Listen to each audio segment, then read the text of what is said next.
Hello students. ये group theory का second video है। पहले वीडियो में हम कुछ चीज़ें देख चुके थे, कुछ स्पेशल टाइप की कुछ फंक्शन और कुछ ऐसी चीज़ें जो हमें ग्रुप थ्योरी में काम आने वाली थी। आज हम कुछ ग्रुप के स्ट्रक्चर की ओर बढ़ेंगे। ग्रुप स्ट्रक्चर की ओर बढ़ने के लिए हमें कुछ चीज़ें और देखनी पड़ेंगी। जैसे कि सबसे पहली चीज़ हम देखते हैं, बाइनरी ऑपरेशन क्या होता है। बाइनरी ऑपरेशन हम देखने वाले हैं कि ये क्या होता है।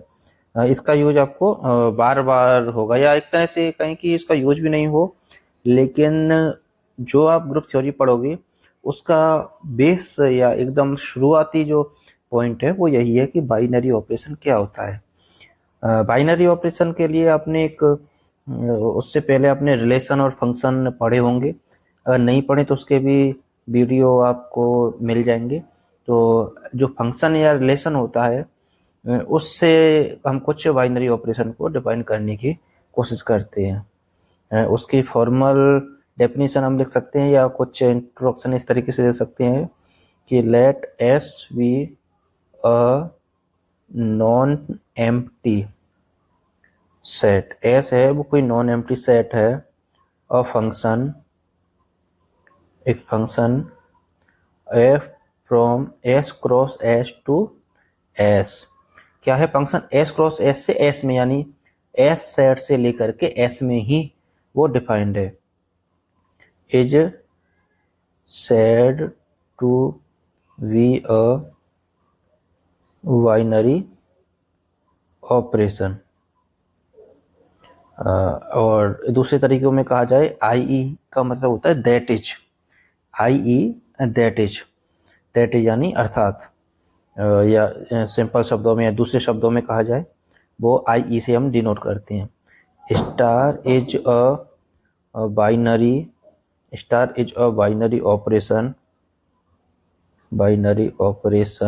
If A belongs to S, B belongs to S, then A star B belongs to S।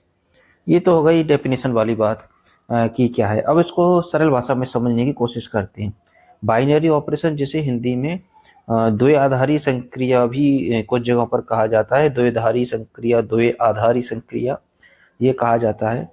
वो क्या है कि आपको कोई सेट दिया हुआ है एस, और एक कोई प्रॉपर्टी, कोई डेफिनेशन, कोई फंक्शन, कोई ऑपरेशन, कुछ भी आपको एक रूल दिया हुआ है। रूल का नाम क्या है? एफ, जहाँ पे फंक्शन है, या उसको स्टार से भी डिनोट कर देते हैं। तो आपने दो एलिमेंट लिए उस सेट के, उन पर वो रूल अप्लाई किया, और जो रिजल्ट आए वो उसी सेट का कोई एलिमेंट आ जाए, तो वो बाइनरी ऑपरेशन कहलाता है। बाइनरी का क्या मतलब होता है? जिसमें दो एलिमेंट शामिल हों। बाइनरी, जैसे बाइनरी डिजिट आपने पढ़ेंगे 0 एंड 1। इसी तरह से बाइनरी ऑपरेशन जिसमें दो एलिमेंट शामिल हो, उनमें ऑपरेशन लगाया जाए और हमें रिजल्ट में तीसरा जो भी एलिमेंट मिल रहा है वो उसी सेट का मिल जाए, तो बाइनरी ऑपरेशन कहलाता है। एग्जाम्पल के लिए, जैसे कि ए है वो कोई इंटीजर है, बी है वो भी कोई इंटीजर है। देन तब क्या होगा? A plus B and A B, वो क्या है? वो दोनों ही इंटीजर रहेंगे, यानी ए कोई इंटीजर है, बी कोई इंटीजर है, तो उन दोनों को ऐड कर देंगे तो वो भी एक इंटीजर ही आएगा। या दोनों को प्रोडक्ट कर देंगे, मल्टीप्लाई कर देंगे तो भी इंटीजर ही आएगा। तो क्या हो जाएगा? प्लस, एंड इसमें मैं प्रोडक्ट के लिए डॉट का यूज कर देता हूँ। Dot are binary operations. Plus और डॉट है, वाई बाइनरी ऑपरेशन है। आपने पहला इंटीजर लिया, दूसरा इंटीजर लिया, उन दोनों को ऐड किया, इंटीजर ही आ गया, तो वो एक बाइनरी ऑपरेशन हो गया। एक और एग्जांपल देखते हैं जिसमें बाइनरी ऑपरेशन नहीं हो। जैसे आपने कोई सेट लिया s equal to 1 2 and 3, then जो प्लस है एंड डॉट है वो क्या है? वो यहाँ पे बाइनरी ऑपरेशन नहीं होंगे, आर नॉट बाइनरी ऑपरेशंस। क्यों? क्योंकि 3+3 क्या होता है, 6 होता है, जो कि एस में नहीं है। और 3 × 3 क्या होगा, 9 होगा, जो कि एस में नहीं है। और जब ये एस में नहीं है तो क्या हो जाएगा, ये बाइनरी ऑपरेशन नहीं होगा। एक तरह से आपने कभी पढ़ा हो, जैसे हम आगे देख लेंगे, क्लोजर प्रॉपर्टी होती है कि आपको कोई ऑपरेशन दिया हुआ है और उनका प्रोडक्ट उसी सेट का एलिमेंट आ जाए तो क्लोजर या समवर्ती गुणधर्म, क्लोजर प्रॉपर्टी फॉलो करता है। अच्छा, अब हम देखें दूसरी जो हम देखने वाले थे स्ट्रक्चर, उसमें डेफिनेशन देख लेते हैं। एलजेब्राइक स्ट्रक्चर क्या होता है?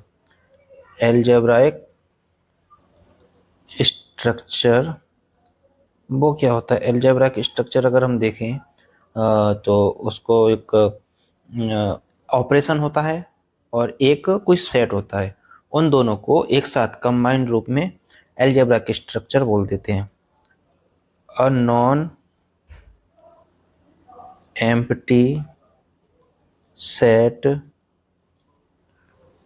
टुगेदर वन और मोर binary operations defined on it is called an algebraic structure। इसको हिंदी में क्या बोलते हैं? इसको हिंदी में बोलते हैं बीजीय संरचना। बीजीय संरचना क्या मतलब है, हमने दोबारा देखते हैं कि कोई भी नॉन एम्प्टी सेट हो, अरिक्त समूह हो, टुगेदर वन और मोर बाइनरी ऑपरेशन, यानी एक या एक से ज़्यादा बाइनरी ऑपरेशन के साथ, उसको कंबाइंड रूप से क्या बोलते हैं? एलजेब्राइक स्ट्रक्चर बोलते हैं। एग्जाम्पल के लिए, जैसे नेचुरल नंबर का सेट है और जो प्लस है एडिशन, जिसको हम जोड़ बोलते हैं, वो एक एलजेब्राइक स्ट्रक्चर हो गया। अगर हम दो स्ट्रक्चर लें, एन प्लस और डॉट, तो एक एलजेब्राइक स्ट्रक्चर हो गया। जेड प्लस और डॉट, ये भी एलजेब्राइक स्ट्रक्चर हो गया। एन प्लस डॉट का क्या मतलब है? नेचुरल नंबर है, कोई भी दो नेचुरल नंबर को ऐड करेंगे, प्लस लगाएंगे तो भी नेचुरल नंबर आएगा, और कोई भी दो नेचुरल नंबर का प्रोडक्ट करेंगे, मल्टीप्लाई करेंगे तो भी अननेचुरल नंबर आएगा। तो ये एक एलजेब्राइक स्ट्रक्चर का एग्जांपल है। एलजेब्राइक स्ट्रक्चर का क्या मतलब हुआ? एक हमको कोई सेट दिया, उस पर डिफाइंड कोई ऑपरेशन दे दिया, और उन दोनों को कंबाइंड रूप से एक साथ क्या बोल देते हैं? एलजेब्राइक स्ट्रक्चर बोल देते हैं। एकदम सिंपल है। इसमें हम दो ऑपरेशन देख लेते हैं जो कई बार आपको काम आएंगे, ग्रुप थ्योरी में भी काम है और उसके अलावा भी कई जगह पर आपको काम आते हैं। उसमें पहला देख लेते हैं हम। एक होता है एडिशन मॉड्यूलो एन, जिसको प्लस एन और जो सर्कुलर वाला प्लस ओ एन है, इससे डिनोट कर देते हैं कभी कभी। ये क्या होता है एडिशन मॉड्यूलो एन? एक तो पहले हम इसकी मैथमेटिकल डेफिनेशन देखने की कोशिश करते हैं, या डेफिनेशन नहीं, इंट्रोडक्शन देख लेते हैं mathematical. Let A and B be two integers then A addition modulo N B क्या है, कैसे डिफाइंड है? The reminder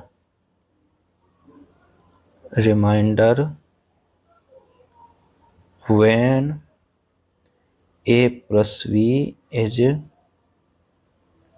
divided by n। क्या किया हमने?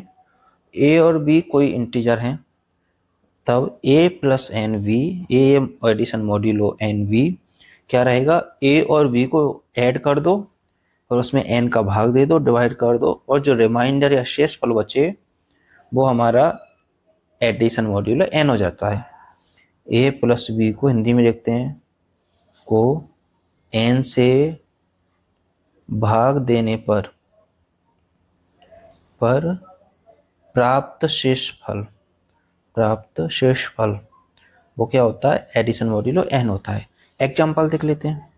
एग्जाम्पल जैसे हम +10 की बात करें, प्लस 10 की बात करें तो हमने कोई भी नंबर ले लिए, से 7 + 10 8। 7 और 8 में हमने एडिशन मॉड्यूलो 10 लगाया, तो हम क्या करेंगे 7 और 8 को ऐड कर देंगे। 7 + 8 क्या होता है 15। 15 यानी 15 में 10 का भाग देने पर क्या शेषफल बचेगा, 15 को 10 से डिवाइड करने पर क्या रिमाइंडर बचेगा, वो बचेगा 5। सीधी सी बात है, एक बार मल्टीप्लाई करेंगे 10, 10 एकम 10 और बचे 5। 10 1s are 10 + 5। दूसरा नंबर देखें, जैसे कि 7 + 10, कोई भी देख लो आपने से 4 देख लिया, वो क्या हो जाएगा 11 होगा। 7 और 4 11, उसमें 10 का भाग देने पर रिमाइंडर बचेगा 1, तो आंसर आ जाएगा 1। दूसरा कोई भी अब देखो से ऐड प्लस अपने एडिशन मॉड्यूलो 8 देख लिया, या कुछ बड़ा नंबर ले लें जैसे अपन 12 देख लिया, और आपको 5 एडिशन मॉड्यूलो 12 मान लो 11 की वैल्यू निकालनी है, तो क्या करेंगे 11 और 5 को ऐड कर देंगे, हो जाएगा 16। उसमें 12 का डिवाइड करके जो शेषफल बचेगा क्या बचेगा 4। कुछ नहीं है, दो नंबर हैं, उन दोनों नंबरों को जोड़ दिया और उसमें जो नंबर हमारा जो भी n है, जो भी मॉड्यूलो दिया हुआ है, उसका भाग देने पर प्राप्त शेषफल जो रिमाइंडर है वो लिख दिया, तो हमारा एडिशन मॉड्यूलो हो गया। इसी तरह का मिलता जुलता सा एक होता है मल्टीप्लिकेशन मॉड्यूलो। मल्टीप्लिकेशन मॉड्यूलो, इसको हम कैसे शो करते हैं, कैसे डॉट एन, या तो फिर सर्कुलर वाला डॉट है और उस पर एन, जिसको बोलते हैं मैं अभी वो वर्ड याद नहीं कर पा रहा हूँ, जैसे सुफिक्स प्रीफिक्स होता है इसी तरह से होता है सबस्क्रिप्ट, तो डॉट के सबस्क्रिप्ट में एन, वो होता है इससे डिनोट करने का तरीका। वो क्या होता है, इसकी डेफिनेशन देखिए, a, b 2 integers, then a multiplication modulo n, b क्या हो जाएगा the remainder when ab is divided by n। Multiplication modulo n क्या होता है, a और b का मल्टीप्लिकेशन मॉड्यूलो n निकालना है, a और b को आपस में मल्टीप्लाई कर दो और जो रिजल्ट आए उसमें n का भाग देने पर प्राप्त शेषफल। एडिशन मॉड्यूलो में हम a और b को ऐड करके n का भाग देते हैं, और मल्टीप्लिकेशन मॉड्यूलो में हम a और b को मल्टीप्लाई करके n से भाग देते हैं। एग्जाम्पल देखते हैं, सेम पुराने वाला एग्जाम्पल लेते हैं, n = 10 के लिए हम बात करते हैं। हमने क्या लिया था, मल्टीप्लिकेशन मॉड्यूलो 10 लेते हैं। पहला था हमने 7 और 8 को एडिशन मॉड्यूल निकाला था, यहाँ पे 7 और 8 के लिए हम मल्टीप्लिकेशन मॉड्यूल निकालते हैं। इसको कई बार क्रॉस n से भी डिनोट कर देते हैं, तो यहाँ पे लिख देता हूँ क्रॉस n या सर्कुलर क्रॉस n। तो मैं यहाँ पे क्रॉस का यूज कर लेता हूँ, उसको थोड़ा सा आपको क्लियर दिख पाएगा। कोई नहीं, कुछ नहीं है, सिंपल है, वो देखने का तरीका है, कहीं डॉट एन से लिख देते हैं, कहीं क्रॉस एन से लिख देते हैं। डॉट एन हो सकता है आपको स्क्रीन पर शायद नहीं दिख पा रहा, इसलिए मैं क्रॉस एन लिख रहा हूँ। हमने 7 और 8 का निकाला था, क्या होगा 7 और 8 को मल्टीप्लाई करेंगे तो क्या होगा 56, और 56 में 10 का डिवाइड करने पर रिमाइंडर क्या बचेगा 6। दूसरा था 7 और 4, 7 मल्टीप्लिकेशन मॉड्यूलो 4, वो क्या हो जाएगा 7 और 4 को आपस में मल्टीप्लाई कर दो 28 में 10 का डिवाइड करने पर रिमाइंडर क्या बचेगा 8।